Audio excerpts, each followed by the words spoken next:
Alright, today is Friday. It's an amazing day for me because I have a good pile of mail, a really nice solid pile of mail day. I just have not had a solid mail day in a very, very long time. So without further ado, we'll start off the first thing that came in, and this is a postcard request from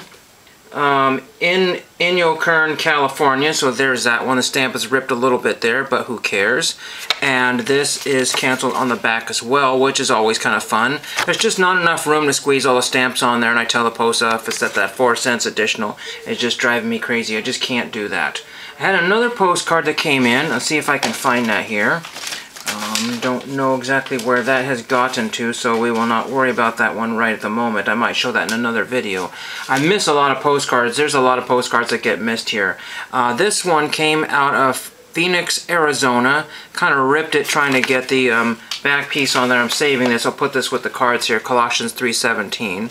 And this is from, when you say none other, but I don't know why it would be none other. You would have no idea. This is Shawn Bosky. This is on a Vineline card. I'm sure it's one of those like sheets of cards that comes in those souvenir magazines type of thing for the Cubs probably. And when they fold them, like they folded them like this, and that ballooned out the sides, puffed out the sides, and then I just squashed them down so it fits a little better. This is a Burbank sports card purchase for $1 whole. That is crazy. And then speaking of Burbank sports cards purchased for $1 whole, I got this Shawn Bosky here. Nothing special about this card. It's just a 1992 Topps, except for the fact that it's got this gold foil stamp here. No, it's not a buyback.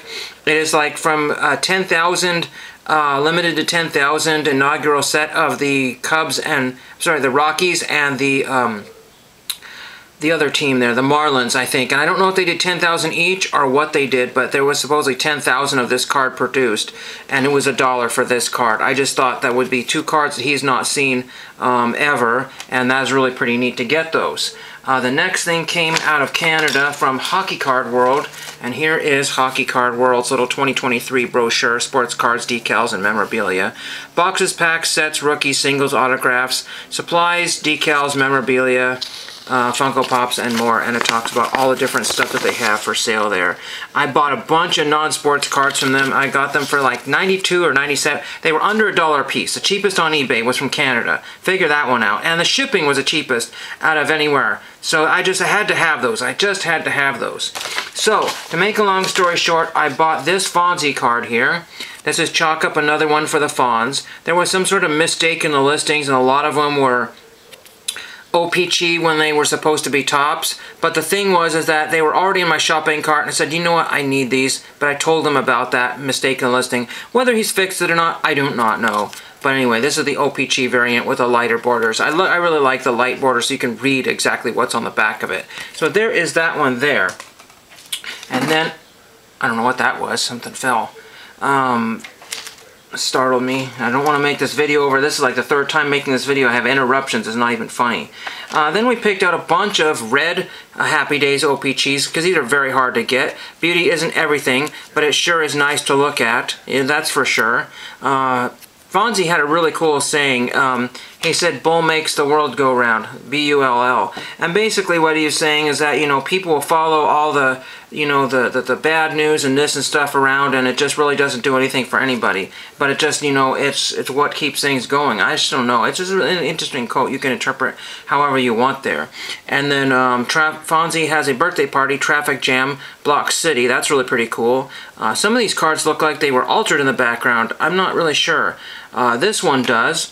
And that's, again, the OPC version there. I'm a man of a few words, all of them cool. But it looks like they've altered his drink there, or did something. I gotta look and see that picture there, if I can find that. Most of these have, there's 22A. The last one was 28A. And I don't know if I showed this one, but yeah, that's the puzzle back there, so that's cool. And then we have driving lesson number 1. You gotta sit behind the wheel. The reason why I screwed up is for another good reason. And then this is number 19A. Really pretty good condition. He had some really low, all of his cards were the exact same price regardless of condition. And I really like that. Really, really fun. So we're going to start out with this card here. That's why I said drinking. No date for me Saturday night is enough to drive me to drink. So this is an OPC version right here. There is that one there. Oh my gosh, what do we have here? No date for Saturday night. It's enough to drive me to drink. Well, this is the Topps variant right there. Very cool to have both of those finally. Oh, what did I do? Oh my gosh, no date for Saturday night. It's enough to drive me to drink. The OPC variant. What the heck? Oh shoot, I must have hit the all of them button. No date for Saturday night. It's enough to drive me to drink. Oh, what in the world is going on here? No date for Saturday night. It's enough to drive me to drink. And again, it's the OPC variant. There's a print mark on there. One of them has, I think, the number 2 marked on it. Oh, you gotta be cruding me. Oh my gosh. Yowza, yowza, yowza. No date for Saturday night. It's enough to drive me to draw. Oh, no. And off-centered, no date for Saturday night. It's enough to drive me to drink.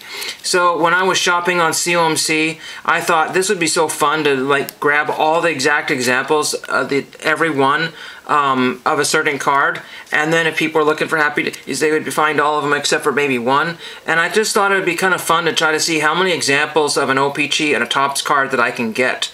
Within price reason, obviously. No stupid, $15 examples. Just, $1 and $2 examples. I just thought that was really cool. So I'm going to have a whole page of those. And maybe one day I'll have 50 of these or 100 of these. I don't know. But that's really cool. That's really fun to have that. And the next thing I got was out of Pennsylvania. $6.10 first class package services. They just cut up a bunch of priority boxes here and threw them in there and used that. And they also wrapped everything in envelopes. The tape's coming off. I said, well, that's okay. The envelopes are a little folded up here, but they cut the envelopes to shreds. Bizarre packaging there. A lot of waste went into that packaging. A lot of brand new boxes and envelopes were destroyed to make that package. But anyway, so I got 2 really, really cool cards. They had it on sale. I just could not pass these up. The first one I found was this, I don't want to say the first one, but the cheapest one I found is this Don Most. This is from the dual card set. The card isn't particularly super mint or anything, but I got a Don Most autograph for around $5 or $6. Usually people want $10 or $20 for that. And I said, you know what, I just have to have that, because after the pandemic, during the pandemic and so forth, a lot of people are still not signing. This guy is 70 plus years old. He's about 70 years old, and he's still doing a music tour and that kind of thing. He's just really interesting guy. Very, very cool. Don Most, who paid Ralph. And guess what? It's a Happy Days card featuring Ralph. That's absolutely insane. That's really cool. This is the 1998 duo cards. At one time, I tried to build this set. Nobody ever had enough cards for me to finish, and I banded it and threw them all away. There's a really rare autograph card come in this set. One of these days, I hope to have my eyeball on that autograph card. But it's a little bit more than I want to spend. I don't want to spend $100 on that card. It's an autograph of Henry Winkler, I think. But it's on a special card, so hopefully that's not faked or anything. Talks about British rocker, let's see, something about real-life British rocker Suzi Quatro. But anyway, so very interesting to finally have a Don Most autograph. It's really hard to see there, but I'll show you in pictures at the end of the video.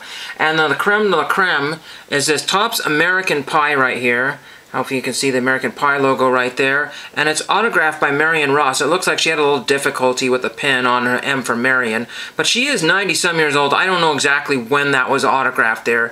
But the thing is that some of these were pack-pulled, and some of these, I don't know if this was pack-pulled. It might have been autographed after that particular reason. I don't know. But Marion Ross has autographed that, and it's been put in a one-touch. So I just thought that was really cool to have an American Pie buyback. Buybacks are anywhere between $5 and $20 per buyback. And this one I wanted to say was $12 or $13 in that particular range on sale. And I said, you know what, this is cool, this is neat. I already have Marion Ross's autograph. In fact, it came with a bonus Marion Ross autograph.